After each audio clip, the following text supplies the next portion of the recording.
So hey guys, welcome to another video. And आज की इस वीडियो में भाई बात करेंगे ऑस्ट्रेलिया का जो विजिटर वीज़ा है सब क्लास 600 उस पर। तो क्या इसका सीन रहता है। अभी करंट टाइम में आपने सुना होगा कि ट्रेंड में चल रहा है और वीज़ा देखो ऑस्ट्रेलिया ने थोड़ा सा इजी किया है उस वीज़ा को और वीज़ा देने भी स्टार्ट कर चुका है। बट इसका मतलब ये नहीं है कि हर किसी भी प्रोफाइल पे वीज़ा दे रहा है। तो आपको काफ़ी चीज़ों का इसमें ध्यान रखना पड़ेगा।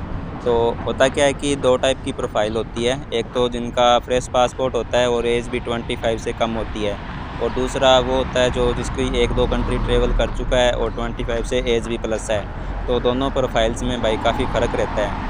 और इसके साथ ही भाई इसकी कॉस्ट पे भी बात कर लेंगे, एक्चुअल में इसकी कितनी कॉस्ट आएगी और किस तरह से आप अपनी प्रोफाइल के हिसाब से भाई स्टेप ले सकते हो जिससे आपके साथ कोई एजेंट फ्रॉड भी ना कर सके और आपकी जो रिफ्यूज़ल आने के चांसेस होते हैं वो भी कम हो सके। तो पहले भाई बात कर लेते हैं जिनका फ्रेश पासपोर्ट है बिल्कुल ही और जिनकी एज भी 25 से कम है। तो उनको एक मैं चीज़ रिकमेंड करूँगा कि अगर कैसे भी हो सकता है अपने किसी भी रिलेटिव से या फिर कोई भी नॉन उनका रहता है अगर ऑस्ट्रेलिया, तो उससे इनविटेशन लेटर ले ले पहले ही।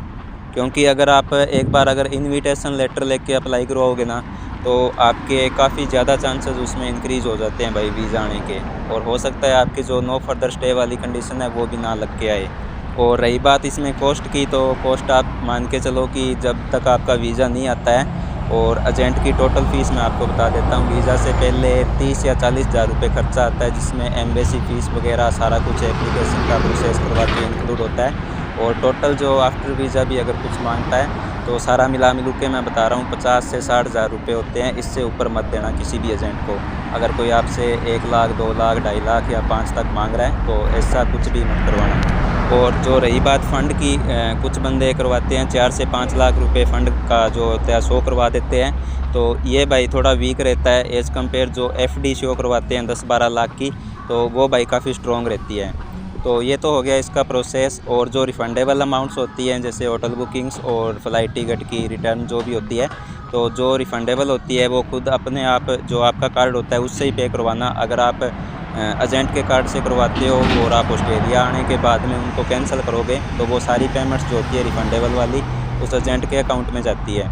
एजेंट आपको ये चीज़ रिकमेंड नहीं करेगा, वो अपने कार्ड से ही करवाने की करेगा, क्योंकि जब भी रिफ़ंड होगी उसके अकाउंट में आएगी और आपका पैसा है भाई तो वो आपको फिर उसके अकाउंट में आने के बाद में वो दे ना दे कब तक दे तो वो उस पर डिपेंड है बाद में। ये तो हो गई फ्रेश पासपोर्ट वालों की बात। और अब मैं बता देता हूँ जो बंदे ऑलरेडी 1 या 2 कंट्री या इससे ज़्यादा ट्रैवल कर चुके हैं और जिनकी एज भी 25 प्लस है, तो आपकी भाई ऑलरेडी प्रोफाइल स्ट्रॉन्ग है। तो आपको ध्यान ये रखना है कि आपने जो पहले चीज़ जिस कंट्री में ट्रैवल किया है और उस कंट्री में जो आपने बिज़नेस या जॉब उसमें शो की थी, आपको वो डॉक्यूमेंट्स चेंज नहीं करने हैं और ना ही आपको अकाउंट चेंज करना है। आपको वो बिज़नेस तो एटलीस्ट सेम ही लगाना है। अगर आप चेंज करोगे डॉक्यूमेंट्स तो हो सकता है आपके थोड़ा बहुत उसमें रिफ्यूज़ल का चांसेस बन जाए, क्योंकि एजेंट क्या करते हैं भाई अपने पैसों के लालच में वो नहीं देखते हैं इतना कुछ और डीपली नहीं चेक करते हैं, और जो उनकी तरफ से जो डॉक्यूमेंट रेडी हो रखे होते हैं वो भाई लगा के और प्रोफाइल को अप्लाई कर देते हैं। क्योंकि उनका तो ये है ना कि वीज़ा से पहले जो जितने भी रुपए आ रहे हैं वैसे इनफ है एक बार आ जाए। तो इस केस में क्या होता है ऑलरेडी आपकी स्ट्रॉन्ग फाइल जो प्रोफाइल है उसको भी भाई वो रिफ्यूज़ल दिलवा देंगे। और जिनकी ट्रैवल हिस्ट्री है उनके वो चांसेस भी कम रहते हैं कि नो फर्दर स्टे वाली कंडीशन लग के आए। और अब बात कर लेते हैं नो फर्दर स्टे वाली जो कंडीशन है, तो इसमें काफ़ी बंदों को डर रहता है भाई कि ये कंडीशन ना लग के आ जाए। और अगर ऑलरेडी किसी की आ चुकी है तो इसके 2 या 3 सॉल्यूशन हैं जो मैं आपको इस वीडियो में तो नहीं बता सकता, बट इस वीडियो की डिस्क्रिप्शन में आपको मेरे इंस्टाग्राम की लिंक मिल जाएगी, तो आप मुझे वहाँ पे जाके डीएम कर लेना। तो इस चीज़ का इतना घबराने वाली कोई बात नहीं है और इसके जो सॉल्यूशंस हैं मैं आपको वहाँ पे बता दूँगा। तो बाकी आपको इस वीज़ा से रिलेटेड सब क्लास 600 से रिलेटेड कोई भी आपको और डाउट हो, कुछ बात पूछनी हो और अप्लाई भी अगर करवाना हो तो आप मुझे कांटेक्ट कर सकते हो भाई, इंस्टाग्राम पे डीएम कर लेना और सिंपल सा प्रोसेस रहता है। तो यही था भाई जो विजिटर वीज़ा अभी काफ़ी ज़्यादा ट्रेंड में चल रहा है ऑस्ट्रेलिया का। तो सिंपल सा इसका प्रोसेस रहता है, ज़्यादा कोई कॉस्ट नहीं होती है। अगर कोई भाई ट्राई करना चाहता है तो भाई कर सकता है। और कंडीशन वाली जो बात है वो मैंने आपको बता दिया ऑलरेडी, उससे डरने वाली बात नहीं है। मुझे मैसेज कर लेना और भी कुछ आपके डाउट हो तो भाई मुझे इंस्टाग्राम पे मैसेज कर लेना।